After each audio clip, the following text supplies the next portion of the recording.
Dicot stem में जब हम जाएंगे तो उसी एपिडर्मल टिश्यू सिस्टम के हिसाब से, उसी टिश्यू सिस्टम के अकॉर्डिंग जाएंगे, ठीक है ना। जैसे फॉर एग्जांपल इसका एक ओवरव्यू फिर से दे देता हूं कि हम पढ़ने जा रहे हैं यहाँ पे डाइकोट स्टेम, ठीक है, डाइकोट स्टेम। तो डाइकोट स्टेम का हमें क्या पढ़ना है? एनाटॉमी पढ़ना है। क्या पढ़ना है? एनाटॉमी, ठीक है, एनाटॉमी ऑफ डाइकोट स्टेम, ठीक है। तो इसका हम क्या करेंगे? इसका हम करेंगे क्रॉस सेक्शन। क्या करेंगे बेटा? इसका क्रॉस सेक्शन कट करेंगे, ठीक है। ये ओवरव्यू दे रहा हूं, फिर उसको बता दूंगा कि कैसे करना है। और क्रॉस सेक्शन भी कैसा होगा? ये ट्रांसवर्स। कैसा होगा?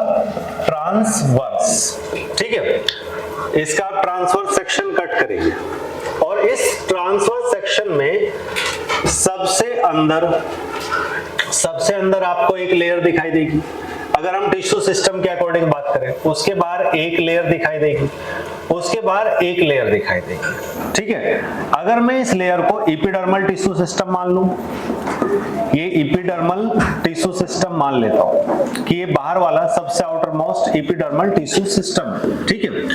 उसके अंदर वाला ग्राउंड टिश्यू सिस्टम है, ठीक है, और उसके अंदर वाला वैस्कुलर टिश्यू सिस्टम है, वैस्कुलर टिश्यू सिस्टम, ठीक है। तो यही दिखेगा ना हमें, यही दिखेगा हमें जब भी हम डाइकोट स्टेम का क्रॉस सेक्शन देखेंगे तो हमें क्या दिखेगा? हमें कुछ इस तरीके से अरेंजमेंट दिखाई देगा, ठीक है। तो अगर हम इस डाइकोट स्टेम के क्रॉस सेक्शन को ही देखें तो इसमें ट्रांसवर्स सेक्शन में आपको सबसे बाहर क्या दिखाई देगा? एपिडर्मल टिश्यू सिस्टम, ठीक है। क्या दिखाई देगा? Epidermal tissue system. पूरा ही लिख देते हैं इसको, epidermal tissue system, tissue system, ठीक है। इस एपिडर्मल टिश्यू सिस्टम में ठीक वैसे ही जैसे आपने रूट में देखा था वैसे ही जाएगा। तो एपिडर्मल टिश्यू सिस्टम में सबसे पहले आएगा आपका एपिडर्मिस, या एपिडर्मिस से पहले आप ले लो ट्राइकोम्स को, ठीक है ना। सबसे पहले ट्राइकोम्स को ले लो, ट्राइकोम्स, ठीक है।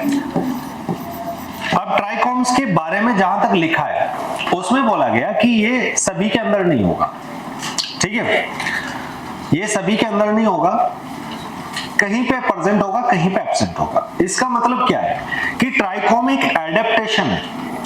क्या है? एक एडेप्टेशन। किसके अगेंस्ट? वाटर लॉस के अगेंस्ट। मतलब अगर कहीं पे वाटर की रिक्वायरमेंट बहुत ज्यादा है और वाटर अवेलेबल कम, तो वहां पे आपको क्या करना होगा? वाटर लॉस को रोकना होगा, तो वहां पे ट्राइकोम्स आ जाएंगे। लेकिन अगर कोई एक्वेटिक प्लांट है जो फ्रेश वाटर में रह रहा है, तो उसके पास तो पानी बहुत है, तो क्या उसको भी वाटर लॉस को रोकने की जरूरत है? नहीं है। तो यहाँ पे वही लाइन लिखी है कि ट्राइकोम्स प्रेजेंट भी हो सकता है और एब्सेंट भी हो सकता है। तो ट्राइकोम्स हो गया पहला। दूसरा एपिडर्मिस हो गया, एपिडर्मिस, ये एपिडर्मल लेयर हो जाएगी, और एक हो जाएगा इसमें स्टोमेटा, ठीक है। तो अगर हम स्टोमेटा की भी बात करें तो उसको भी हम देख सकते हैं। तो ट्राइकोम्स प्रेजेंट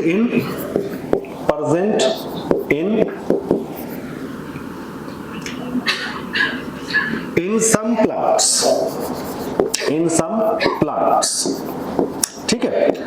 कुछ प्लांट्स में परसेंट होगा, तो किन में परसेंट होगा? जिनमें वाटर लॉस को आपको प्रिवेंट करना है, उनमें परसेंट होगा, ठीक है। और ये एपिडर्मल एपेंडेजेस है, ये तो आप जान गए थे, ठीक है ना। एपिडर्मल एपेंडेजेस किसका हिस्सा है? एपिडर्मल टिश्यू सिस्टम का। फिर एपिडर्मिस है यहाँ पे। अबव एपिडर्मिस आपको मिलेगा, अबव एपिडर्मिस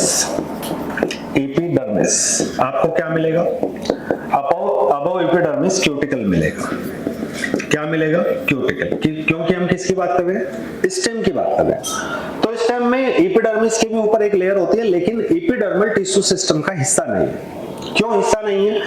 क्योंकि भाई टिश्यू सेल से मिलकर बना होगा, और जो वैक्स की लेयर है वो तो नॉन सेलुलर है, तो उसको आप एपिडर्मल टिश्यू सिस्टम का हिस्सा नहीं मानेंगे। ठीक है, यहां से दो तरीके से आपका क्वेश्चन आ सकता है। पहला कि अगर आप डाइकोट स्टेम की एनाटॉमी पढ़ रहे हैं तो उसमें outer most layer of epidermal tissue system क्या है, तो आंसर क्या जाएगा, एपिडर्मिस। किसकी लेयर पूछा हमने, एपिडर्मल टिश्यू सिस्टम की। लेकिन अगर वो पूछता है outer most layer of dicot stem या स्टेम, तो फिर क्यूटिकल चला जाएगा। ठीक है, तो क्वेश्चन को थोड़ा सावधानी से अपना हैंडल करना है। ठीक है ना, जो भी हमारी हैंडलिंग रहेगी वो पूरे एक्यूरेसी के साथ रहेगी कि हम किस तरीके से उसको लेके चल रहे हैं। तो अबव द एपिडर्मिस क्यूटिकल, और क्यूटिकल क्या है, नॉन सेलुलर लेयर है, और अगर ये नॉन सेलुलर है तो ये किसका हिस्सा नहीं है, ये आपका एपिडर्मिस, एपिडर्मल टिश्यू सिस्टम का हिस्सा नहीं है। ठीक है, नेक्स्ट है स्टोमेटा। तो स्टोमेटा के रिगार्डिंग यहाँ पे लिखा है कि फ्यूअर स्टोमेटा होते हैं, फ्यू स्टोमेटा। तो फ्यू स्टोमेटा किसके कंपैरिजन में लिखा होगा, लीफ के कंपैरिजन में। भाई अगर हम फ्यू बोल रहे हैं, या तो हम ये बोले स्टोमेटा है तो समझ में आती है स्टेम्स हैव स्टोमेटा, लेकिन अगर वहां पे एनसीईआरटी में लिखा है कि फ्यू स्टोमेटा, इसका मतलब है किसी से तो कंपेयर कर रहा है, तभी तो फ्यू लिख रहा है, अदरवाइज उसको फ्यू लिखने की जरूरत नहीं थी, लिखता stomata present.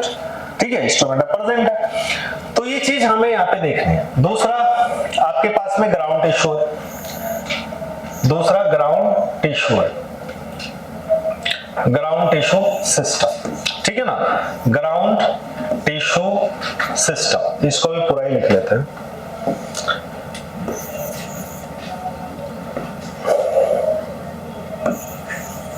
Ground tissue system,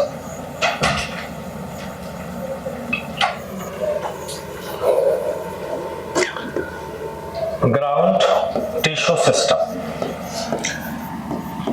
ground tissue system.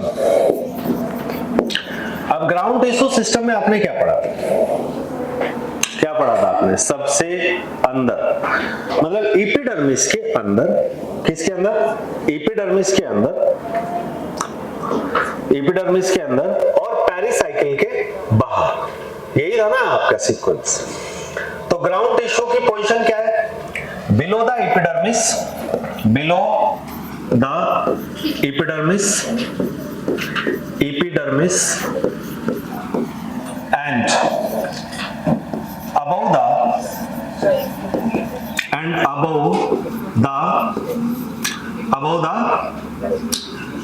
above the vascular tissue।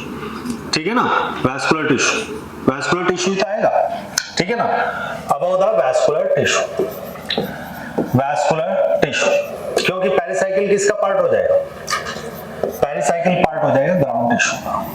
ठीक है, यही पढ़ा था आपने डेफिनेशन, बिलो द एपिडर्मिस और above the vascular tissue. Vascular tissue में बाहर की तरफ फ्लोएम होगा, अंदर की तरफ जाइलम होगा। ठीक है, अब उसने कहा कि जो ग्राउंड टिश्यू है इसको हमने ग्राउंड टिश्यू को बांटा हुआ है, एक तो आपके पास में कॉर्टेक्स हो जाएगा, ठीक है, एक पेरिसाइकिल, तो इसको हमने डिवाइड किया हुआ है 3 पार्ट्स में ग्राउंड टिश्यू। ठीक है, ग्राउंड टिश्यू को कितने पार्ट में डिवाइड किया, 3 पार्ट्स में। तो 3 पार्ट्स कौन कौन से, कॉर्टेक्स, दूसरा पेरिसाइकिल, ठीक है, और तीसरा पित्त। हमने यहाँ पे, आपको लग रहा होगा हमने यहाँ पे मेडुलरी रेज को नहीं लिया है। ठीक है, किसको नहीं लिया, मेडुलरी रेज को नहीं लिया, क्योंकि वो मेडुलरी रेज किससे बनेगी, पेरिसाइकिल से बनेगी, पेरिसाइकिल की सेल से बनेगी, तो हमने उसको इंक्लूड नहीं किया। वो इसमें एक्सक्लूड भी नहीं किया क्योंकि वो विद इन कहां है, पेरिसाइकिल है, पेरिसाइकिल के अंदर में आएगा। फिर हमने कॉर्टेक्स को 3 हिस्सों में डिवाइड कर लिया। कितने हिस्सों में डिवाइड कर लिया, 3 हिस्सों। पहला पार्ट हाइपोडर्मिस, हाइपोडर्मिस जो कहां पे, बिलो द एपिडर्मिस, हाइपोडर्मिस। और अगर हम डाइकोट स्टेम की बात कर रहे हैं तो ये कॉलन काइमेटस है, ये क्या है, कॉलन काइमेटस, कॉलन काइमेटस। न्यूक्लियस, ठीक है, यानी ये कोलेनकाइमा का बना हुआ है। क्लियर है इतनी बात? किसका बना हुआ है? कोलेनकाइमा। और कोलेनकाइमा एक लिविंग टिश्यू है जो क्या करता है? मैकेनिकल सपोर्ट प्रोवाइड करता है। तो वहां पे लिखा है कि जो यंग स्टेम होगा उसको ये सपोर्ट प्रोवाइड करेगा। तो फंक्शन क्या होगा? फंक्शन हाइपोडर्मिस का फंक्शन वहां पे लिखा है मैकेनिकल सपोर्ट। क्या लिखा है? अब चूंकि आप ये चीज पढ़ करके आ चुके हो, क्या पढ़ के आ चुके हो कि क्या पढ़ के आ चुके हो बेटा? पढ़ के आ चुके हो कि ये कोलेनकाइमा मैकेनिकल सपोर्ट प्रोवाइड करता है किसको? यंग स्टेम को और पेटियोल को। अब चूंकि आप एनाटॉमी किसकी पढ़ रहे हैं? स्टेम की, तो आपको वहां पे पेटियोल नहीं लिखा है, क्योंकि पेटियोल किसका हिस्सा है? लीफ का हिस्सा है, ठीक है, लीफ का हिस्सा है। अब अगर मैं इसके ऊपर थोड़ा घुमा फिरा के सवाल बनाऊं, ठीक है, अगर मान लो मैं तुम्हें कंफ्यूज करना चाहूं तो मैं कंफ्यूज ऐसे कर सकता हूं कि ये collenchyma act as mechanical tissue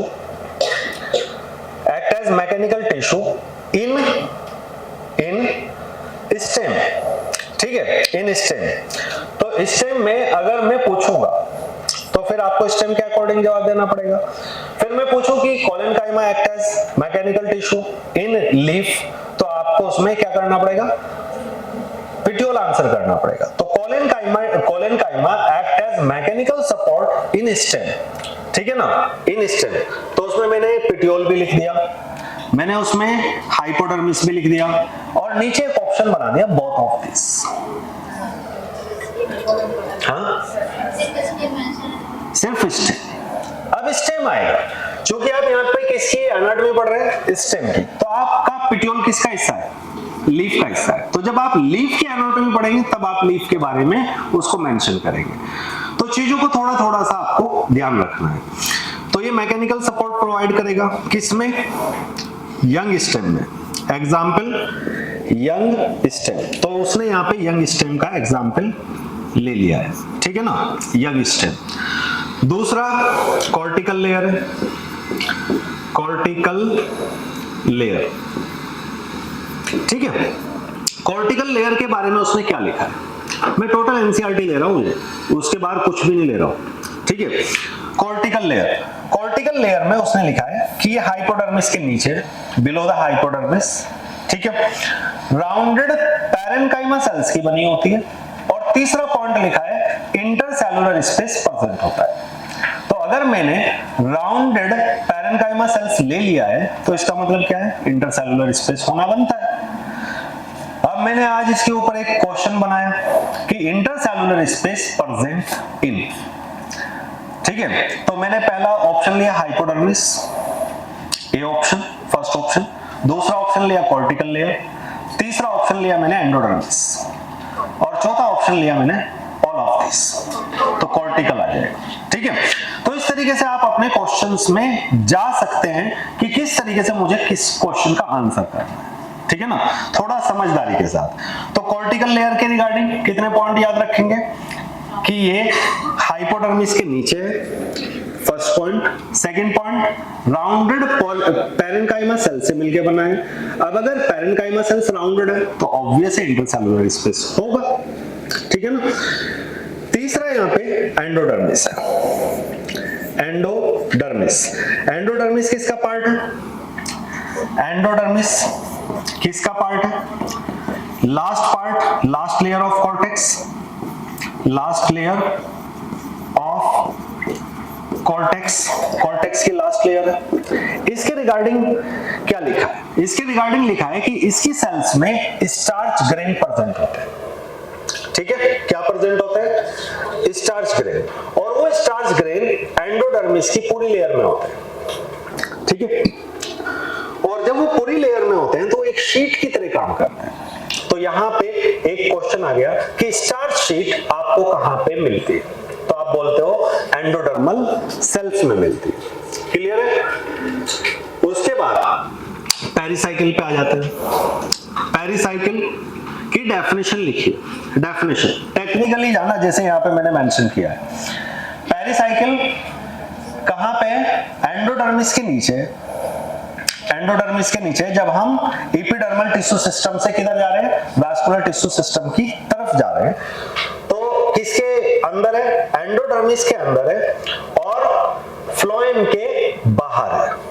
ठीक है, किसके बाहर है, फ्लोएम के बाहर। अभी आपको ये लगेगा कि मैंने तो वहां पिथ भी लिखा हुआ है, तो पिथ इनर मोस्ट होता है। पिथ क्या होता है, इनर मोस्ट। अब पिथ इनर मोस्ट कैसे होता है, इसी के बेसिस पे तो आपने एक्सार्क एंड डार्क कंडीशन पढ़ी है। आप यही तो बोलते हो ना कि away from the pith centrifugal towards pith centripetal, यानी कि अगर सेंट्रीपिटल है तो एंडार्क कंडीशन, तो स्टेम में होगा। तो किसके अकॉर्डिंग पढ़िए, पिथ के, यानी कि पिथ कहां है, सेंटर मोस्ट। ठीक है, अब पिथ कितना होगा इसके लिए मैंने एक फॉर्मूला आपको बता दिया था, ठीक है, MRDS करके। तो डाइकोट स्टेम है तो वहां पे पिथ वेल डेवलप्ड होगा। ठीक है ना, तो पिथ को हमें किसका पार्ट कंसीडर करना है, ग्राउंड टिश्यू सिस्टम का पार्ट तो कंसीडर करना है, लेकिन ये है इनर मोस्ट। ठीक है, तो पिथ से पहले क्या आ जाएगा बेटा, वैस्कुलर टिश्यू आ जाएगा। तो इसमें मान लो एक और पार्ट है vascular tissue system, vascular tissue system. ठीक है, जो वैस्कुलर टिश्यू सिस्टम है, इस वैस्कुलर टिश्यू सिस्टम में आपके पास में तीन चीजें आती हैं, complex tissue, xylem and phloem. तो अगर मैं उसको एक लाइन में लिखूं तो सबसे बाहर मुझे क्या मिलता है, फ्लोएम। सबसे बाहर क्या मिलेगा, फ्लोएम। इनर मोस्ट क्या मिलता है, जाइलम मिलता है। इनर मोस्ट क्या मिलता है, जाइलम मिलता है। ठीक है, तो पेरिसाइकिल की डेफिनेशन क्या होगी, एंडोडर्मिस के अंदर और फ्लोएम के बाहर। ठीक है, ये डेफिनेशन होगी। उसके बाद इसने पेरिसाइकिल के रिगार्डिंग लिखा है कि पेरिसाइकिल का और फीचर क्या है। तो इसने पेरिसाइकिल के रिगार्डिंग लिखा है, पेरिसाइकिल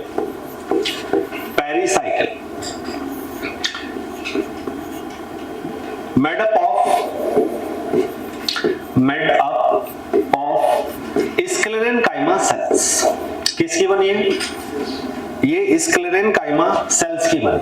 किसकी बनी है बेटा, ये स्क्लेरेनकाइमा सेल्स की। ठीक है, स्क्लेरेनकाइमा सेल्स की। तो एक क्वेश्चन यहां पे हो गया, एक क्वेश्चन यहां पे हो गया। क्वेश्चन आता है, सपोज करो कि पेरिसाइकिल मेड अप ऑफ, ठीक है, फर्स्ट ऑप्शन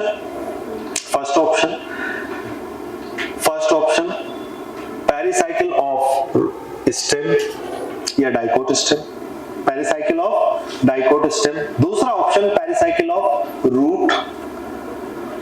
तीसरा option both of this. Question क्या बनाया हमने, पेरिसाइकिल मेड अप ऑफ। ठीक है, pericycle made up of. Question क्या है, मैं लिख दे रहा हूं यहां पे। क्वेश्चन है कि pericycle consist of, pericycle consist of. Suppose करो ये क्वेश्चन है, कंसिस्ट ऑफ। ठीक है, पहला ऑप्शन पेरिसाइकिल ऑफ, अच्छा यहाँ पे पेरिसाइकिल तो हमने मेंशन कर लिया ना, यहाँ पे हमें पेरिसाइकिल नहीं करना, यहाँ पे हमने करना है कंसिस्ट ऑफ स्क्लेरेनकाइमा सेल्स। स्क्लेरेन, अच्छा इसीलिए कंफ्यूज हो रहे थे कि मैंने उसको बार बार पेरिसाइकिल बोल दिया था। Sclerenchyma cells in dicot stem. दूसरा option parenchyma cells in roots. तो रूट में मैं यहाँ पे आपको दोनों मेंशन कर दे रहा हूं, डाइकोट और मोनोकोट, डाइकोट एंड मोनोकोट। ठीक है भाई, हम यहाँ पे अगर पैरेन्काइमा को रखते हैं तो पैरेन्काइमा को किसी पर्पस की वजह से रखते हैं। ठीक है ना, कोई तो पर्पस होता है। तो अगर हम रूट में पैरेन्काइमा के पर्पस की बात करें तो दोनों पर्पस डाइकोट में सॉल्व होते हैं, मोनोकोट में सॉल्व नहीं होते। कौन कौन से पर्पस पेरिसाइकिल के, दो पर्पस है, एक है लेटरल रूट्स, और दूसरा है वैस्कुलर कैम्बियम। ये किसमें सॉल्व होते हैं, ये डाइकोट्स में सॉल्व होते हैं। क्यों सॉल्व होते हैं उसका भी रीजन समझ लो। वैस्कुलर कैम्बियम तो सेकेंडरी ग्रोथ में हेल्प करेगा, इसलिए रूट में पेरिसाइक्लिक पैरेन्काइमा का होना चाहिए, क्योंकि पैरेन्काइमा सेल्स थिन वॉल्ड होती है, ये डी डिफरेंशिएट कर सकती है, लेकिन स्क्लेरेन्काइमा तो नहीं करेंगी, ठीक है ना। तो इसलिए हमारे पास में ये पर्पस कहां पे सॉल्व हो रहा है, वैस्कुलर कैम्बियम डाइकोट रूट में वैस्कुलर कैम्बियम के केस में, क्योंकि ये वैस्कुलर कैम्बियम भी बनाती है, और दूसरा लेटरल रूट्स के केस में। अब लेटरल रूट्स किस में बनेंगे, लेटरल रूट्स किस में बनेंगे, डाइकोट में ही बनेंगे ना। और डाइकोट में क्या होता है, टैप रूट सिस्टम होता है। जो आपका टैप रूट सिस्टम है, ये टैप रूट सिस्टम है, इसका सरफेस एरिया कम है कि ज्यादा है, कम है, तो मुझे इसका सरफेस एरिया बढ़ाना है, तो मैं सरफेस एरिया कैसे बढ़ा सकता हूं, इसमें कुछ और रूट्स एराइज करके बना सकता हूं, ये प्राइमरी रूट, ये सेकेंडरी रूट, और फिर ये टर्शियरी रूट्स, ये टर्शियरी रूट। तो इससे क्या हो जाएगा, सरफेस एरिया बढ़ जाएगा। अगेन मुझे और सरफेस एरिया बढ़ाना है, तो मैं क्या करूंगा, रूट हेयर्स लेके आ जाऊंगा, ठीक है। कोई एक बच्ची कल पूछ रही थी कि इसमें एक दो डायग्राम बने रूट के, एक डाइकोट रूट, एक मोनोकोट रूट। तो डाइकोट रूट में रूट हेयर्स रूट हेयर्स ज्यादा दिखा रखे और मोनोकोट में कम दिखा रखे। रीजन क्या है, क्योंकि मोनोकोट में आपका जो आपका मेन रूट वो क्या हो जाता है, लॉस्ट हो जाता है, उसकी जगह पे क्या आ जाता है, फाइब्रस रूट, और फाइब्रस रूट मेन रेडिकल का हिस्सा तो है नहीं, वो एडवेंटिशियस रूट है, ठीक है। तो वहां पे ऑलरेडी फाइबर्स हैं बहुत ज्यादा, सरफेस एरिया बहुत ज्यादा है, तो वहां पे रूट हेयर्स की जरूरत भी कम है। तो रूट हेयर्स की जरूरत कहां पे जाता है, जहां पे सरफेस एरिया कम है। तो अब ये बताओ कि पैरेन्काइमा सेल्स, पेरिसाइकिल के पैरेन्काइमा सेल्स की बने होने का एडवांटेज किसको है, डाइकोट रूट को है, मोनोकोट को तो उतना नहीं है, क्योंकि मोनोकोट को सरफेस एरिया भी नहीं बढ़ाना, ठीक है, और दूसरा उसको सेकेंडरी ग्रोथ भी नहीं करनी। तो फिर भी मैंने पर्पसफुली दोनों लिख दिया। क्यों लिखा, क्योंकि आपके यहाँ पे लिखा हुआ है, जब हम मोनोकोट रूट की एनाटॉमी पढ़ते हैं तो कह रहा है कि मोस्ट ऑफ एनाटॉमी सिमिलर है, तो इसका मतलब पेरिसाइकिल पैरेन्काइमा की बनी हुई है, लेकिन पर्पसफुली अगर हम देखें तो कहां पे, डाइकोट में, ठीक है। आगे समझ में, तो ये क्वेश्चन आपको देखना है, ठीक है। इसमें तीसरा ऑप्शन क्या बनेगा, तीसरा ऑप्शन हमने बनाया बोथ 1 and 2, 1 and 2, और चौथा ऑप्शन बनाया हमने नन ऑफ दिस। तो आंसर हो जाएगा 1 and 2, ठीक है, हो जाएगा ना। किसके केस में, पेरिसाइकिल के केस में, क्लियर है। नेक्स्ट एक चीज और है यहाँ पे पेरिसाइकिल के बाद, इसमें एक और चीज ले सकते हैं, अगेन ये क्वेश्चन हम बना सकते हैं, लेकिन उसके लिए हमें कुछ दूसरा लेना पड़ेगा, इसको छोड़ देते हैं। तो ये क्वेश्चन हो जाएगा, अभी इस तक रहो, फिर इसको थोड़ा सा और अपग्रेड कर लेंगे। जितना अपग्रेड करना चाहोगे उतना अपग्रेड कर सकते हैं, मतलब जितना थिंकिंग बेस्ड बनाना चाहो उतना थिंकिंग बेस्ड बना सकते हो, लेकिन ये तभी बनेगा जब आपको चीज समझ में आती है, ठीक है। तो इसको हमने लिख लो, इस क्वेश्चन को लिख लो, नहीं तो फिर भूल जाओगे, वहीं पे कहीं लिख लो। हाँ अच्छा, हाँ हम स्लाइड भी तो चेंज कर सकते हैं, वो मैं भूल ही गया। दूसरा बेटा यहाँ पे लिखा हुआ है मेडुलरी रेस, क्या लिखा हुआ है, मेडुलरी रेस, ठीक है ना, क्या लिखा हुआ है, मेडुलरी रेस, ठीक है, क्या लिखा हुआ है, मेडुलरी रेस। तो मेडुलरी रेस के केस में इन्होंने यहाँ पे पेरिसाइकिल में इसने क्या लिखा है, स्क्लेरेन्काइमा की बनी होती है। तो पेरिसाइकिल के रिगार्डिंग एक पॉइंट और लिखा है, पेरिसाइकिल के रिगार्डिंग एक और पॉइंट लिखा है कि पेरिसाइकिल किस में प्रेजेंट होती है, पैचेस की फॉर्म में प्रेजेंट होती है। Pericycle present in the form of patches, in the, यही लिखा है ना, यही लिखा है, हाँ वही अर्धचंद्राकार present in the form of semilunar patches. Semilunar patches. तो semilunar पैचेस, तो एक पैच नहीं है, बहुत सारे पैचेस, ठीक है, बहुत सारे पैचेस, ठीक है। तो ये कह रहा है कि ये जो पैचेस हैं, these semilunar patches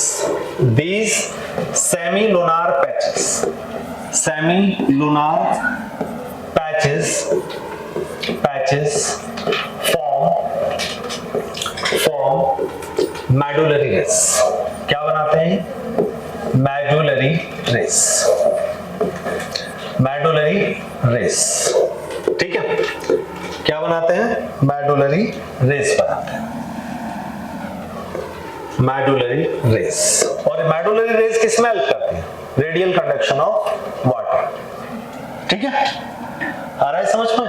तो सेमिलुनार पैचेस क्या बना रही है? मेडुलरी रेज बना रही है। तो ये सेमिलुनार पैचेस अंदर की तरफ है, किसकी तरफ है? अंदर की तरफ, ठीक है ना, यही बना रही है ना सेमिलुनार पैचेस, ठीक है। और यही आपका जो सेमिलुनार पैचेस है, यही क्या कहला रहे हैं? मेडुलरी रेज कहला रहे हैं। तो मेडुलरी रेज किसका हिस्सा हो गया? पेरिसाइकिल का। पेरिसाइकिल में जो स्क्लेरेनकाइमा पैचेस हैं, वही क्या बना रहे हैं? सेमिलुनार पैचेस बना रहे हैं। वही सेमिलुनार पैचेस मिलकर के क्या बना रहे हैं? मेडुलरी रेज बना रहे हैं, ठीक है। यहां तक आ गया समझ में? क्या हो गया अल्मास? आ गया समझ में यहां तक? इसके बाद पेरिसाइकिल था, पेरिसाइकिल के बाद वैस्कुलर बंडल, ठीक है। पेरिसाइकिल के बाद वैस्कुलर बंडल है। तो नेक्स्ट फीचर था हमारा वैस्कुलर बंडल या vascular tissue system. Vascular tissue system, तो वैस्कुलर टिश्यू सिस्टम में आपके पास में दो चीजें मेन है, ठीक है। एक है आपके पास में वैस्कुलर बंडल, और वैस्कुलर बंडल किससे मिलकर बना होता है? जाइलम और फ्लोएम से, ठीक है ना। वैस्कुलर बंडल, ठीक है। और vascular complex tissue, some other complex tissue, इसके बारे में एनसीईआरटी ने मेंशन नहीं किया, कॉम्प्लेक्स टिश्यू। तो vascular tissue on the basis of presence और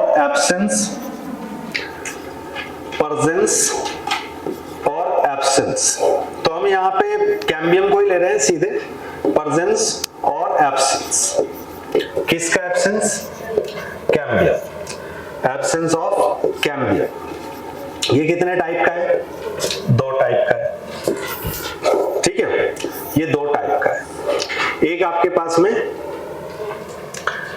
ओपन है, ओपन, और दूसरा क्लोज्ड।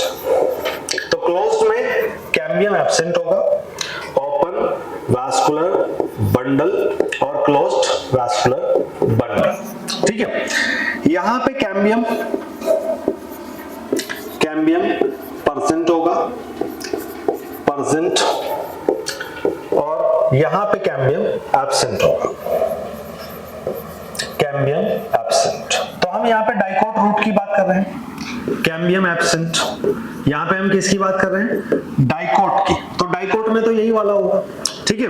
और ये वैस्कुलर बंडल कॉन्जॉइंट भी होते हैं। कॉन्जॉइंट का तो तुम्हें पता है कि हमने यहाँ पे वो क्लासिफिकेशन इसलिए नहीं लिया क्योंकि हम यहाँ पे स्टेम की बात कर रहे हैं। तो स्टेम में हमने कॉन्जॉइंट और रेडियल में डिवाइड नहीं किया क्योंकि हम किसकी बात कर रहे हैं? स्टेम की। तो स्टेम में कॉन्जॉइंट ही होता है। तो कॉन्जॉइंट में 2 टाइप के हो जाते हैं, क्लोज्ड और ओपन। ओपन में कैम्बियम प्रेजेंट है, तो अगर कैम्बियम प्रेजेंट है तो कैम्बियम भी आपका ये 2 टाइप का हो गया। कैम्बियम भी ये 2 टाइप का हो गया। इंट्रा, जिसको आपकी बुक में फैसिकुलर लिखा है खाली, इंट्रा फैसिकुलर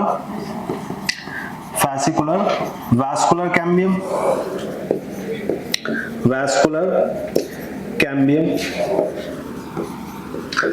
और इंटरफैसिकुलर कैम्बियम। तो इसमें तो कोई कंफ्यूजन नहीं है। इंटर और इंट्रा में किसी को कोई कंफ्यूजन हो तो बता देना। इंटरफैसिकुलर वैस्कुलर कैम्बियम, इंटरफैसिकुलर वैस्कुलर कैम्बियम, ठीक है है ना, इसके बारे में तो कोई कंफ्यूजन नहीं है, ठीक है। तो ये दोनों मिलकर के क्या करेंगे, सेकेंडरी ग्रोथ करेंगे, ठीक है ना। क्या करेंगे, सेकेंडरी ग्रोथ। जो आपका थर्ड लेटरल मेरिस्टेम होता है, ये दो लेटरल मेरिस्टेम है जो वास्कुलर बंडल से एसोसिएटेड है। जो आपका थर्ड वाला होता है लेटरल मेरिस्टेम, वो कॉर्टेक्स में होता है। वो कहां होता है, कॉर्टेक्स में, वो यहां पे नहीं होता। कॉर्क कैम्बियम, कॉर्क कैम्बियम कहां पे होता है, कॉर्टेक्स में होता है, वो यहां पे नहीं होता है। आई बात समझ में, क्यों होता है वो वहां पे कॉर्टेक्स में, क्योंकि जब ये दोनों कैम्बियम रिंग बनाएंगे और ये एक्सपेंशन करेंगे लेटरली, तो बाहर वाली सेल्स क्या हो जाएंगी, डैमेज हो जाएंगी।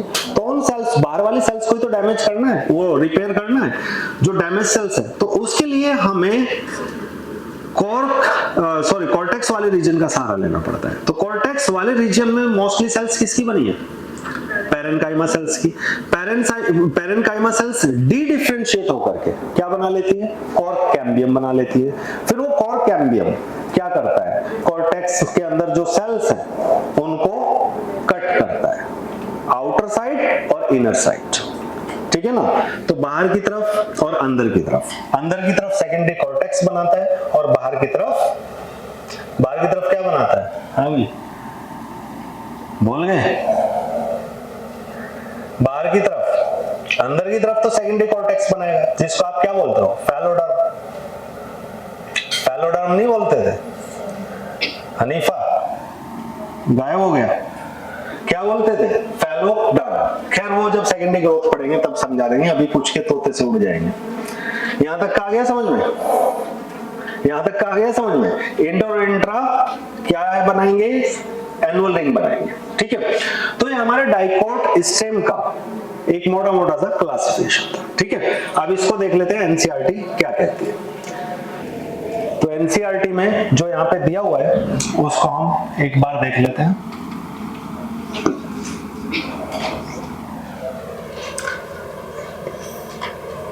Biology, anatomy of flowering plant,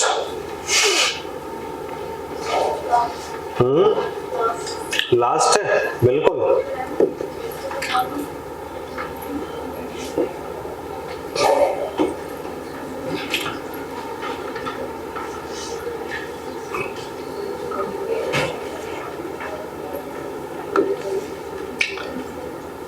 इसमें कोर्स जो है धीरे धीरे चलता है, फिर समझ में तो आता है, लेकिन कोर्स बहुत धीरे धीरे चलता है, फिर उसके लिए टाइम ज्यादा चाहिए। अब इतने में मैं काफी कवर कर लेता हूं। दिक्कत ये आती है, मतलब फिर इंसान बिंदास होना चाहिए, टाइम फ्री होना चाहिए। अब कोर्स इतना सारा है, कैसे कैसे करेगा ये सब, तुम भी कहोगे हम कैसे करेंगे, जब आप नहीं कर रहे तो हम कैसे करेंगे। ये रूट हो गया, ये स्टेम हो गया, ठीक है। तो स्टेम यहां से शुरू है, देखो देखो बेटा, अब इसको देखते चले जाओ यहाँ पे। तो हमने ट्रांसफर सेक्शन किसका देखा, स्टेम का। तो उसमें सबसे बाहर ये लिख रहा है, आउटर मोस्ट क्या लिख रहा है, एपिडर्मिस। तो एपिडर्मिस को ध्यान देना कि आउटर मोस्ट तब है जब एपिडर्मल टिश्यू सिस्टम की बात कर रहा हूं, नहीं तो आउटर मोस्ट क्यूटिकल है, ठीक है ना। तो इस पे मैंने आपको बता दिया था। कवर्ड, ये एपिडर्मिस किससे कवर्ड है, क्यूटिकल से कवर्ड है। क्यूटिकल्स क्या है, सुबेरिन है या वैक्स लाइक मटेरियल है, जो किसको कवर कर रहा है, एपिडर्मिस के ऊपर वाली लेयर को बना रहा है। जो किसको बना रहा है, एपिडर्मिस की ऊपर वाली लेयर को बना रहा है। कौन सी लेयर को बना रहा है बेटा, कौन सी लेयर को बना रहा है, कौन सी लेयर को बना रहा है, कौन सी, एपिडर्मिस के ऊपर वाली लेयर को। कोई बात नहीं, चेहरे से एकदम कॉन्फिडेंस दिखना चाहिए, ठीक है ना, वो आपके ऊपर वैसे नहीं हंस रहे। तो किसके ऊपर होगा, एपिडर्मिस के ऊपर। दूसरा उसने यहाँ पे लिखा है इट मे बियर ट्राइकॉम्स। तो मे बियर पे ध्यान देना, मे बियर, तो जरूरी नहीं है कि बियर करेगी, ठीक है ना। इसको मैंने आपको एक्सप्लेन कर दिया, मे बियर ट्राइकॉम्स, इतने को मार्क कर लेना, जब भी इस पे जाना तो इतने पे ध्यान देना। कंप्लीटली कवर्ड है बाहर से, ठीक है ना, और फ्यू स्टोमेटा, इस पे ध्यान देना क्योंकि हम यहाँ पे क्या कर रहे हैं, कंपेयर कर रहे हैं, ठीक है, इस लीव्स के कंपैरिजन में। Cells arranged in multiple layers between epidermis and the pericycle constitute the cortex. Next आ गया उसके अंदर cortex. Cortex को आपने डिवाइड कर लिया 3 सब जोन्स में। कितने सब जोन्स में? 3 सब जोन्स में। आउटर हाइपोडर्मिस, हाइपोडर्मिस को उसने कहा कि कोलेनकाइमा सेल्स का बना हुआ होता है, और ये किसके ठीक नीचे होता है, एपिडर्मिस के ठीक नीचे, जो क्या काम करता है, मैकेनिकल स्ट्रेंथ प्रोवाइड करने का काम करता है। अब चूंकि स्टेम की एनाटॉमी पढ़ रहे हैं तो एग्जांपल भी उसने किसका लिया है, स्टेम का ही लिया है। कॉर्टिकल लेयर्स, इसके नीचे आती है कॉर्टिकल लेयर, ये भी कॉर्टेक्स का हिस्सा है। तो कॉर्टिकल लेयर्स को उसने कहा कि ये जो कॉर्टिकल लेयर है, जो कॉर्टेक्स का हाइपोडर्मिस से नीचे वाला पार्ट है, ये आपका कोलेन का, ये पैरेन्काइमा सेल्स का बना होता है, और ये पैरेन्काइमा सेल्स राउंडेड शेप की होती है, जिसकी वजह से यहाँ पे इंटरसेलुलर स्पेस भी क्रिएट हो जाता है, ठीक है। Inner most layer of cortex, तो सबसे अंदर वाली layer, inner most layer of cortex endodermis है, ठीक है ना। इस एंडोडर्मिस में आपको क्या मिलेंगे, स्टार्च ग्रेन्स मिलेंगे। ये स्टार्च ग्रेन पूरी एंडोडर्मिस की लेयर में मिल रहे हैं, तो ये क्या बनाएंगे, शीट बनाएंगे, ठीक है ना। तो स्टार्च शीट आ जाएगी, ठीक है ना। नेक्स्ट पेरिसाइकिल, तो पेरिसाइकिल के रिगार्डिंग लिखा है यहाँ पे, पेरिसाइकिल के रिगार्डिंग कि pericycle present in the inner side of the endodermis and above the phloem. तो ये लाइन समझ में आ जाती है। When we go from epidermal tissue system towards vascular tissue system in the form of semilunar patches, तो ये semilunar patches की form में मिल रहे हैं, यानी कि ऐसे ऐसे मिलेगा, ऐसे ऐसे, ठीक है ना, आधा चांद की फॉर्म में। कि कौन सी सेल्स है, स्क्लेरेनकाइमा सेल्स है, ठीक है ना, स्क्लेरेनकाइमा सेल्स, क्योंकि यहाँ पे इसको कुछ और बनाना तो है नहीं, लेटरल रूट्स तो बनानी है या कुछ और तो बनाना नहीं है, तो इसको जरूरत भी नहीं है कि ये डिवाइड डी डिफरेंशिएट होकर के कुछ और स्ट्रक्चर बनाएगा। रूट के केस में तो ये बन रहा था वहां पे, तो रूट के केस में स्क्लेरेनकाइमा की जरूरत नहीं है, वहां पे पैरेन्काइमा की जरूरत है। In between vascular bundles there are a few layers of radially placed parenchyma cells. तो वैस्कुलर बंडल के बीच बीच में, किसके बीच में, वैस्कुलर बंडल के बीच बीच में आपको क्या मिल रही है, रेडियली प्लेस्ड पैरेन्काइमेटस सेल्स मिल रही है, ठीक है ना। ये वहां पे गलती लिख दिया हमने, ठीक है ना, वहां पे जो मेडुलरी रेज में लिखा था उसको सही कर लो, करेक्शन। हमने वहां पे लिखा सेमिलुनार पैचेस, वो नहीं बनाते, ठीक है ना, वहां पे करेक्शन करो उसको। अगर लिखा है आपने तो वहां पे करेक्शन करना है कि मेडुलरी रेज हेडिंग डाल लेना कि मेडुलरी रेज है क्या, इन बिटवीन वैस्कुलर बंडल के केस में कौन सी सेल्स मिलेंगी, पैरेन्काइमा सेल्स मिलेंगी, और ये पैरेन्काइमा सेल्स ही क्या बनाएंगी, मेडुलरी रेज बनाएंगी, ठीक है ना, क्या बनाएंगी, मेडुलरी रेज बनाएंगी, ठीक है। वैसे भी अब इसको याद कैसे करना है, वहां पे पता नहीं कैसे स्किप हो गया, लेकिन इसको करेक्ट कर लेना। वहां पे हमने जाइलम पैरेन्काइमा पढ़ा था, जाइलम पैरेन्काइमा में हमने मेडुलरी रेज पढ़ा था। मेडुलरी रेज रेडियल कंडक्शन में हेल्प करें वाटर की, ठीक है ना, तो एक इसकी बनी होंगी पैरेन्काइमा सेल्स, ठीक है, ध्यान रखना, उसको वहां पे करेक्शन कर लेना। Which constitute medullary rays. Next यहाँ पे a large number of vascular bundles, तो यहाँ पे वैस्कुलर बंडल, इसके बाद पेरिसाइकिल के बाद क्या मिलेगा, वैस्कुलर बंडल, क्योंकि हमने क्या बोला है कि पेरिसाइकिल एंडोडर्मिस के अंदर है, वैस्कुलर बंडल के और फ्लोएम के बाहर है। तो vascular bundles are arranged in a ring, इसको अंडरलाइन कर लेना, रिंग को, इन ए रिंग। तो ये रिंग में कहा नहीं होंगे, मोनोकोट स्टेम में नहीं, तो ये डाइकोट मोनोकोट के रेस्पेक्ट में डिफरेंस आ जाएगा, ठीक है। इसको हम वहां पे मिस कर गए इस पॉइंट, ठीक है ना। डाइकोट और मोनोकोट के स्टेम में जब डिफरेंस करेंगे तो वैस्कुलर बंडल्स रिंग में होंगे, किसमें, डाइकोट स्टेम में, और स्कैटर्ड फॉर्म में होंगे मोनोकोट स्टेम में। ये हम वहां पे मिस कर दिए थे, ठीक है, उसको ध्यान रखना। Ring arrangement of vascular bundle is a characteristic feature of dicot stem. तो ये क्वेश्चन भी बहुत इंपॉर्टेंट है, ये लाइन भी। ये डाइकोट स्टेम में मिलता है, ठीक है। ईच वैस्कुलर बंडल, क्योंकि हम स्टेम की बात कर रहे हैं तो कॉन्जॉइंट आएगा, स्टेम में कॉन्जॉइंट ही आता है, दोनों जाइलम फ्लोएम आपस में जुड़े होते हैं, सेम रेडियस पे होते हैं, तो कॉन्जॉइंट की डेफिनेशन यही होती है कि सेम रेडियस पे होंगे और एक साथ जुड़े हुए होंगे। डाइकोट स्टेम की बात कर रहे हैं तो कैम्बियम प्रेजेंट होगा तो ओपन होगा। कॉन्जॉइंट के बाद दो कैटेगरी बनती है, ओपन और क्लोज, तो हम डाइकोट स्टेम की बात कर रहे हैं तो ये ओपन होगा।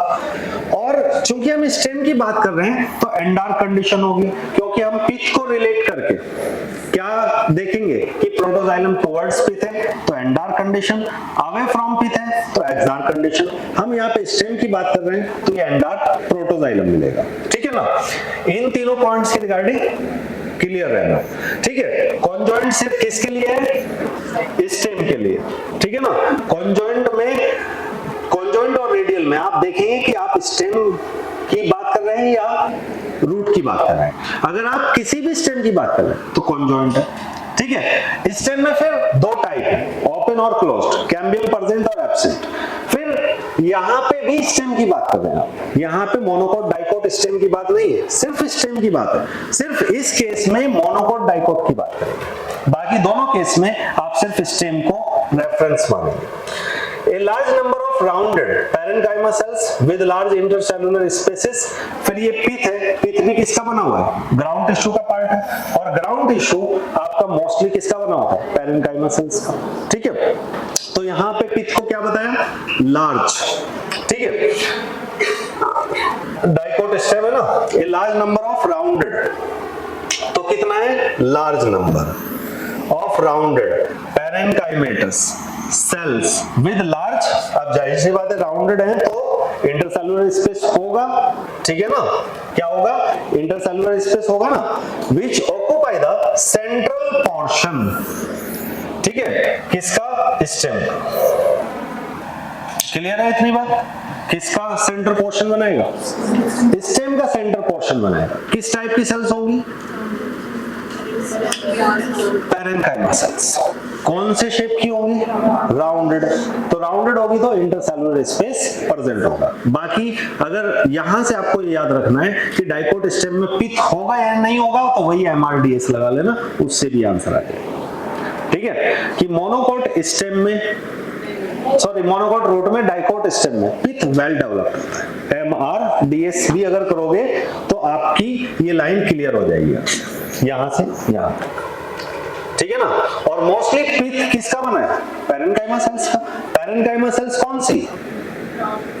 कौन सी? कौन सी? Round shape. अब सवाल आता है कि राउंड शेप ही क्यों रखा गया? हाँ? स्पेस क्यों रखा गया? Secondary growth. जाइलम किधर कटिंग होगी? टुवर्ड्स पिथ, फ्लोएम आउटर साइड, तो भाई स्पेस होगा तभी तो जाइलम, सेकेंडरी जाइलम बनेगा। तो इंटरसेलुलर स्पेस को इसलिए भी रखा गया। तो हर चीज के ऊपर ध्यान देना कि क्यों ऐसा किया गया है, ठीक है। तो ये स्टेम वाला पोर्शन हो जाएगा, कोई प्रॉब्लम इसमें? तो इस तरीके से आपको अपनी एनाटॉमी को लेकर के चलना है। हर एक में आपको क्या करना है? हर एक में आपको ऐसे ही क्लासिफिकेशन करना है। जो भी, चाहे आप लीफ का पढ़े, चाहे आप स्टेम का पढ़े, चाहे आप रूट का पढ़े, उसमें ऐसे ही जाना है कि epidermal tissue system, epidermal tissue system में कौन कौन सा पार्ट स्टेम में है, कौन कौन सा पार्ट रूट में है, कौन कौन सा पार्ट लीफ में, ठीक है। फिर ग्राउंड टिश्यू सिस्टम में, ग्राउंड टिश्यू सिस्टम कितने पार्ट्स में डिवाइडेड है, फिर उसमें कॉर्टेक्स भी डिवाइडेड है या नहीं डिवाइडेड है, ठीक है। इस तरीके से जाना है। फिर आपको कॉर्टेक्स के बाद एंडोडर्मिस, जो उसकी लास्ट लेयर है, उसके थोड़े कैरेक्टरिस्टिक फीचर पढ़ लेने हैं, जहां जहां पे भी कैरेक्टरिस्टिक फीचर है, जैसे कैस्केडियन स्ट्रिप्स रूट में मिलती है, स्टार्च शीट कहां मिलती है? वो स्टेम में मिलती है। तो वो चीज आपको याद रखनी है, मतलब ये कैरेक्टरिस्टिक फीचर्स आपको याद करके चलने हैं। फिर आपने कॉर्टिकल लेयर्स अगर है तो उसके बारे में जानना है, ठीक है। उसके बाद एंडोडर्मिस आता आता है। उसके बाद पेरिसाइकिल, पेरिसाइकिल कौन सी सेल्स का बना हुआ है उसको जानना है। पेरिसाइकिल के बाद वैस्कुलर बंडल, वैस्कुलर बंडल के बाद पिथ, हालांकि पिथ किसका पार्ट है, ग्राउंड टिश्यू का पार्ट है, तो उसको कंफ्यूज मत करना, सेंटर में होता है लेकिन पार्ट किसका है, ग्राउंड का, ठीक है। और एक मेडुलरी रेस बच गया, वो भी किसका पार्ट है, वो भी ग्राउंड का ही पार्ट है, ठीक है। तो हमने जाइलम पैरेन्काइमा में पढ़ा था कि मेडुलरी रेस किसमें हेल्प करती है, जाइलम पैरेन्काइमा में पढ़ा था मेडुलरी रेस यही बनाता है, ठीक है। और मेडुलरी रेस रेडियल कंडक्शन में हेल्प करते हैं। तो इसके एनाटॉमी में देख लेना, एपिडर्मिस, ये ऊपर ट्राइकोम्स दिखा रखे हैं, कोलेनकाइमा, ठीक है। एपिडर्मल हेयर भी बोल सकते हो, ट्राइकोम्स भी बोल सकते हो, जो आपकी मर्जी। ये आपको क्रॉस सेक्शन दिखा रखा है, अगर आप इसको क्रॉस सेक्शन को कट करोगे तो सबसे बाहर एपिडर्मल टिश्यू सिस्टम दिखा रखा है, सबसे बाहर एपिडर्मल टिश्यू सिस्टम। तो एपिडर्मल टिश्यू सिस्टम में आपको क्या क्या दिखा रखा है, इतना पार्ट किसमें दिखा रखा है, एपिडर्मल टिश्यू सिस्टम में। थोड़ा टाइम लगा करके अगर पढ़ोगे ना तो समझ में आ जाएगा, मुश्किल नहीं है। उसके बाद हाइपोडर्मिस किसका पार्ट है, कॉर्टेक्स का, ठीक है। पैरेन्काइमा, एंडोडर्मिस, ठीक है। ये पैरेन्काइमा किसको दिखा रखा है, कॉर्टिकल लेयर्स। कॉर्टिकल लेयर किसकी बनी होती है, पैरेन्काइमा सेल्स की बनी होती है, ठीक है। तो अगर कहीं पे मान लो पैरेन्काइमा लिख दिया है तो पैरेन्काइमा मोस्टली सेल्स कौन सा पार्ट बना रहा है, कॉर्टिकल पार्ट ही बना रहा है, तो you can write this region cortical also, ठीक है। आप इसको कॉर्टिकल भी लिख सकते हैं। कॉर्टिकल के नीचे क्या है, एंडोडर्मिस, एंडोडर्मिस के नीचे क्या है, पेरिसाइकिल। तो इतना हिस्सा यहां से और यहां तक का, ये किसका हिस्सा आ गया, ग्राउंड टिश्यू सिस्टम का। ग्राउंड टिश्यू सिस्टम का दो हिस्से और बच गए, ठीक है। अब बीच में जो बचा ये वैस्कुलर बंडल, ये वैस्कुलर टिश्यू सिस्टम का हिस्सा आ गया। तो ये क्रॉस सेक्शन में आपको बाहर से अंदर की तरफ या अंदर से बाहर की तरफ, जैसे भी आप अरेंज करना चाहें वैसे अरेंज कर सकते हैं। हो जाएगा, इसमें हो जाएगा भाई, ठीक है। तो इसमें प्रोटोजाइलम छोटा दिखा रखा है, देखो प्रोटोजाइलम छोटा दिखा रखा है, किधर है, पिथ की तरफ है, तो एंडार कंडीशन। यही प्रोटोजाइलम, बड़े वाले नीचे होते, छोटे वाले ऊपर होते, तो यही क्या हो जाती है, एक्सार कंडीशन। ये किसमें होती है, रूट में। इसका ठीक उल्टा कर दो, इसको ऐसे पलट दो, तो छोटे वाले ऊपर चले जाएंगे, अवे फ्रॉम पिथ, तो ये क्या हो जाएगा, एक्सार कंडीशन हो जाएगी, ठीक है। तो इन डायग्राम के रिगार्डिंग भी आपको क्लियर है। Next, monocot stem. तो मोनोकोट स्टेम की प्रॉपर्टी लगभग सेम वैसी होगी जैसे डाइकोट की, कुछ डिफरेंस होगा। मोनोकोट स्टेम हैज स्क्लेरेनकाइमेटस हाइपोडर्मिस, पहला डिफरेंस। अब यहाँ पे आप डिफरेंस नोट करते जाना बस। वहां पे किसका है, कोलेनकाइमा, यहाँ पे किसका है, स्क्लेरेनकाइमा का। इंपॉर्टेंट क्वेश्चन है। हाइपोडर्मिस तो समझ गए ना, हाइपोडर्मिस तो दोनों में एक ही होगा, कॉर्टेक्स का ही पार्ट होगा, कॉर्टेक्स का ही पार्ट होगा ना। किसकी बनी होगी, स्क्लेरेनकाइमा सेल्स की बनी होगी। डाइकोट में किसकी बनी होगी, कोलेनकाइमा की। इंपॉर्टेंट क्वेश्चन है, ठीक है। A large number of scattered, वहां पे रिंग में आपने बोला था, यहां पे बिखरे हुए। दूसरा डिफरेंस क्या है, vascular bundle dicot monocot stem में कैसे होंगे, स्कैटर्ड, बिखरे होंगे, ठीक है। और असेंबल होंगे रिंग की फॉर्म में, किसमें, डाइकोट स्टेम में। Is surrounded by sclerenchymatous bundle sheath. अब इसमें से जितने भी आपके वैस्कुलर बंडल्स हैं, जितने भी वैस्कुलर बंडल है, ये किससे सराउंडेड होंगे, स्क्लेरेनकाइमेटस बंडल शीट से सराउंडेड हो। ये भी मोनोकोट का फीचर, ठीक है। A large conspicuous parenchymatous ground tissue, a large conspicuous parenchymatous ground tissue किसका बना होता है, पैरेन्काइमा सेल्स का बना होता है, ठीक है ना। यानी कि किसकी बात कर रहा है, ये कॉर्टिकल रीजन की बात कर रहा है। यहाँ पे किसकी बात कर रहा है, कॉर्टिकल रीजन की, क्योंकि ऊपर उसने किसकी बात की, हाइपोडर्मिस की। हाइपोडर्मिस के ठीक नीचे क्या होगा, कॉर्टिकल रीजन। तो कॉर्टिकल रीजन किससे बना होगा, पैरेन्काइमा सेल से। तो ये parenchymatous ground tissue cortical region ही है, ठीक है ना। इसको आप कॉर्टिकल रीजन भी बोल सकते हैं, यहां से यहां तक, ठीक है। अब कॉर्टिकल रीजन के बाद क्या आता है, कॉर्टिकल रीजन के बाद एंडोडर्मिस आता है, उसको यहाँ पे मेंशन नहीं किया, ठीक है। फिर पेरिसाइकिल आता है उसको मेंशन नहीं किया, यहाँ पे सीधे वैस्कुलर बंडल पे आया, यानी कि वो ऑलमोस्ट वैसा ही है जैसे डाइकोट में। तो वैस्कुलर बंडल्स, चूंकि हम स्टेम की बात कर रहे हैं तो कॉन्जॉइंट होगा, स्टेम की बात कर रहे हैं कॉन्जॉइंट होगा। कॉन्जॉइंट में दो टाइप होते हैं, क्लोज्ड और ओपन। चूंकि मोनोकॉट की बात कर रहे हैं तो कैम्बियम एब्सेंट है तो क्लोज्ड हो जाएगा। फिर उसने बोला peripheral vascular bundles are generally smaller than the centrally located ones. यहाँ पे पेरिफेरल वैस्कुलर बंडल यानी कि जो पेरीफेरी की तरफ है, ऑब्वियस है प्रोटोजाइलम कहाँ है, स्टेम की बात कर रहे हैं ना, तो एंडार कंडीशन होगी तो प्रोटोजाइलम छोटा होगा, किधर होगा, अंदर की तरफ, बड़े किधर होंगे, बाहर की तरफ। तो ये कंडीशन कहाँ मिलेगी आपको, ये वैस्कुलर बंडल की कंडीशन मिलेगी, are generally smaller than the centrally located ones. उल्टा बोल दिया, vascular bundles are generally smaller than the centrally located one. तो ये टोटल वैस्कुलर बंडल की बात कर रहा है, peripheral vascular bundles are generally smaller, ठीक है ना, than the centrally located ones. तो ये टोटल वैस्कुलर जाइलम फ्लोएम को इंक्लूड करके बोल रहा है, खाली ये किसकी बात नहीं कर रहा है, ये खाली जाइलम की बात नहीं कर रहा है, ये दोनों को मिलाकर के बात कर रहा है। फिर फ्लोएम पैरेन्काइमा, यहाँ पे ये मैंने पहले मेंशन करवा दिया था आपको, फ्लोएम पैरेन्काइमा किस में एब्सेंट होता है, मोनोकोट स्टेम में, ठीक है ना, ये हमने पहले भी पढ़ लिया था। वाटर कंटेनिंग कैविटीज, ये क्वेश्चन आपको दिया गया था किसमें, ये जो आपका ऑनलाइन हुआ था उसमें था वाटर कंटेनिंग कैविटीज, किसी ऑप्शन में, किसी ऑप्शन में नहीं था कहीं पे शायद। Water containing cavities are present within the vascular bundle. तो यहाँ पे अगर उसने यहाँ पे किसकी बात कर रहा है, मोनोकोट स्टेम की, तो मोनोकोट स्टेम में कौन आ जाएंगे, सारे सीरियल क्रॉप्स आ जाएंगे, मेज आ जाएगा, ठीक है ना, जितने भी मोनोकोट्स हैं वो सारे आ जाएंगे, इवन ग्रासेस भी आ जाएंगे। तो यहाँ पे जरूरी नहीं कि वो यही लिखे कि water containing cavities are present within these vascular bundles, वो ये भी लिख सकता है विद इन मोनोकोट्स, और कोई मोनोकोट्स का एग्जाम्पल भी ले सकता है, ठीक है ना। तो मेज का एग्जांपल ले सकता है, किसी का भी एग्जांपल ले सकता है, तो उसके रिगार्डिंग ध्यान रखना है। तो ये भी इंपॉर्टेंट क्वेश्चन है कि वाटर कंटेनिंग कैविटीज यहाँ पे प्रेजेंट होती हैं, ठीक है ना, वाटर कंटेनिंग कैविटीज यहाँ पे प्रेजेंट होती है, ठीक है। और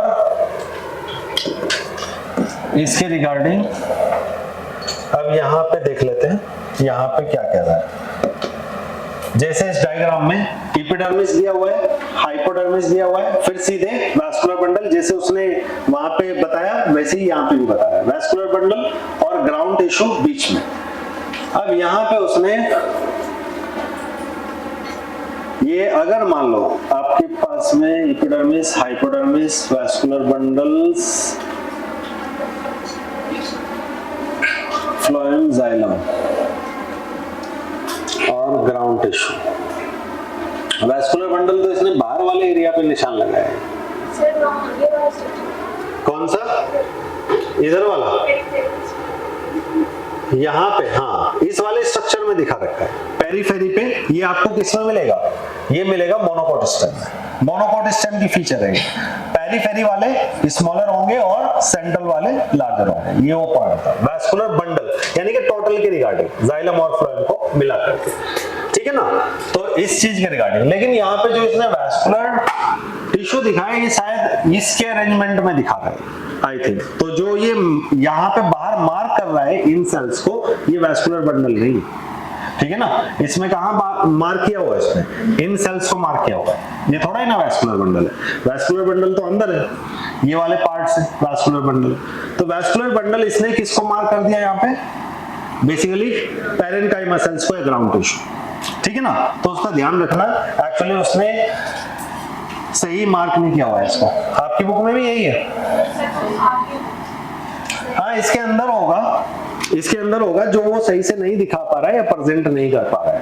लेकिन यहाँ पे ऐसा लग रहा है जैसे उसने बाहर वाली सेल्स को दिखा रखा है, तो इस चीज का ख्याल रखना है यहाँ पे। वैस्कुलर बंडल्स के रिगार्डिंग क्लियर हो गया। नेक्स्ट, डोर्सी वेंट्रल लीफ, जितना हो जाए अच्छा है, क्या दिक्कत है, जितना हो जाए अच्छा है। तो डोर्सी वेंट्रल लीफ, तो इसका मतलब समझ लो पहले क्या लिखा है, ठीक है, ठीक है बेटा। मास्टर दिवस की हार्दिक शुभकामनाएं। डोर्सी का मतलब है डोर्सी डोर्सल साइड और वेंट्रल वेंट्रल साइड। यानी कि कोई लीफ है उसको आप इस साइड से और इस साइड से अगर डिफरेंशिएट कर सकते हैं, दोनों साइड से डिफरेंशिएट कर सकते हैं। यानी कि जिधर आपको मिड रिब दिखाई दे रहा होगा, ठीक है ना, वो क्या होता है डोर्सल साइड, और जिधर मिड रिब हल्का दिखाई दे रहा होता है उधर आपका वेंट्रल होता है। या ये कह सकते हो जिधर लाइट कलर होता है वो वेंट्रल होता है, जिधर डार्क कलर होता है वो डोर्सल होता है। और ये भी कह सकते हो सेल्स के रेस्पेक्ट में, वो पैरेन्काइमा सेल्स के रेस्पेक्ट में, अगर पैरेन्काइमा सेल्स एलोंगेटेड है तो ऊपर की तरफ होंगी, ठीक है, और अगर वो स्पॉन्जी है राउंडेड है तो वो नीचे की तरफ होंगे, ठीक है। तो उसी के केस में हम यहाँ पे बात करेंगे, मेनली आप बात करेंगे मिड रिब के केस में। अगर मिड रिब आपको प्रोमिनेंट जिस साइड दिखाई दे रहा है वो डोर्सल साइड है, और जिस साइड कम दिखाई दे रहा है वो वेंट्रल है। तो इस तरीके से आप कह सकते हो कि डाइकोट की लीफ डोर्सल और वेंट्रल सरफेस में डिवाइडेड होती है। पहला point, vertical section of dorsiventral leaf, तो इसमें भी वैसे ही जाएंगे, epidermal tissue system, ground tissue system और वास्कुलर टिश्यू सिस्टम सेम वैसे ही जाएंगे, ठीक है ना। Dorsiventral leaf through the lamina shows three main parts, namely epidermis, mesophyll और vascular। तो अगर यहाँ पे आप देखेंगे तो एपिडर्मल टिश्यू सिस्टम में इसने यहाँ पे एपिडर्मिस लिखा है, हालांकि एपिडर्मिस के साथ वो स्टोमेटा भी कंसीडर कर सकता था, नहीं किया उसने, कोई बात नहीं है। क्यों नहीं किया होगा? क्योंकि एपिडर्मिस से ही तो, एपिडर्मल सेल से ही स्टोमेटा बनता है, ठीक है, इसलिए कंसीडर नहीं किया। तो एपिडर्मिस, एपिडर्मिस में क्या भी इंक्लूडेड है? स्टोमेटा, क्योंकि स्टोमेटा किससे बनते हैं? एपिडर्मल सेल से बनते हैं। तो epidermal tissue system, epidermal tissue system, उसके बाद ग्राउंड टिश्यू आता है। ग्राउंड टिश्यू को उसने टोटली मेसोफिल बोल दिया। मेसो का मतलब बीच में और फिल का मतलब लीफ, यानी कि लीफ में बीच वाले पार्ट की बात कर रहा है। तो ये वाला क्या होता है आपका? ये वाला होता है ग्राउंड टिश्यू, ठीक है। तो ये ग्राउंड टिश्यू सिस्टम हो गया, ग्राउंड टिश्यू सिस्टम। ये एपिडर्मल टिश्यू सिस्टम हो गया, एपिडर्मल टिश्यू सिस्टम, ठीक है, एपिडर्मल टिश्यू सिस्टम। तो ये एपिडर्मल टिश्यू सिस्टम, ये ग्राउंड टिश्यू सिस्टम, और ये वास्कुलर टिश्यू सिस्टम। तो इसी तरीके से ये अरेंज होगा, किसके अंदर भी? लीफ के अंदर। The epidermis which covers both the upper surface and the lower surface। अब यहाँ पे आपको ध्यान रखना है कि जैसे मान लो ये ऊपर वाली सरफेस वेंट्रल है, नीचे वाली सरफेस डोर्सल है, तो ऊपर वाली सरफेस पे भी एपिडर्मिस है और नीचे वाली सरफेस पे भी एपिडर्मिस है, दोनों एपिडर्मिस के बीच में। यहाँ पे क्या रहा है? दोनों एपिडर्मिस के बीच में। अब जो ये वेंट्रल वाली, जो वेंट्रल सरफेस वाली एपिडर्मिस है, इस वाली सरफेस को क्या बोला उसने? एडेक्सियल बोला, और इस वाली सरफेस को क्या बोला? एबैक्सियल। तो पत्ती में ये वाला हिस्सा किधर है? बैक साइड है, ये वाला हिस्सा किधर है? फ्रंट साइड है। तो बी फॉर बैक साइड और बी फॉर एबैक्सियल, ऐसे याद रख लेना, B for back side, B for abaxial, क्योंकि जो आपका क्वेश्चन आएगा वो वेंट्रल डोर्सल करके नहीं आएगा, एबैक्सियल एडेक्सियल करके आएगा, तो इसमें कंफ्यूजन होता है। तो बी फॉर बैक और बी फॉर एबैक्सियल, ठीक है। तो दो पार्ट में आपने इसको डिवाइड कर लिया, adaxial epidermis and abaxial epidermis. Abaxial epidermis किधर है? डोर्सल साइड में of the leaf has conspicuous cuticle. पूरा जो भी आपका शूट है, शूट में क्या मिलेगा आपको? क्यूटिकल मिलेगा। शूट में क्या मिलेगा?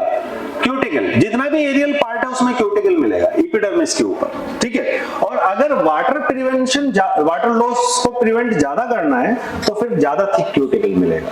जितना कम वाटर लॉस की रिक्वायरमेंट, वाटर लॉस को जितना कम प्रिवेंट करना पड़ेगा, क्यूटिकल उतना थिन होगा, ठीक है ना। तो क्यूटिकल बेसिकली इस रेस्पेक्ट में प्रेजेंट होती है कि कितना वाटर लॉस प्रिवेंट करना, ठीक है ना। The abaxial epidermis generally bears more stomata। फिर इसने कहा कि जो पीछे वाली सरफेस है उस पे स्टोमेटा ज्यादा होते हैं, जो ऊपर वाली सरफेस है उस पे स्टोमेटा कम होते हैं। ये किसकी बात कर रहे हैं? डाइकोट लीफ की बात कर रहे हैं। किसकी बात कर रहे हैं? डाइकोट लीफ की। ऐसा क्यों होता है? क्योंकि लीफ में जो आपका डाइकोट लीफ है, इसके एपिडर्मल टिश्यू सिस्टम के अंदर जो भी आपका ग्राउंड टिश्यू है या जो भी मेसोफिल है वो किससे मिलकर बना हुआ है? पैरेन्काइमा सेल्स से। तो यहाँ पे पैरेन्काइमा सेल्स को दो हिस्सों में बांट दिया गया है, ठीक है, एलोंगेटेड एंड राउंडेड। और आपने पैरेन्काइमा में पढ़ा था कि यहाँ पे शेप के अकॉर्डिंग इंटरसेलुलर स्पेस प्रेजेंट होगा या एब्सेंट होगा। ठीक है, अगर इंटरसेलुलर स्पेस प्रेजेंट है या एब्सेंट है भाई, तभी तो गैसेस का एक्सचेंज करोगे।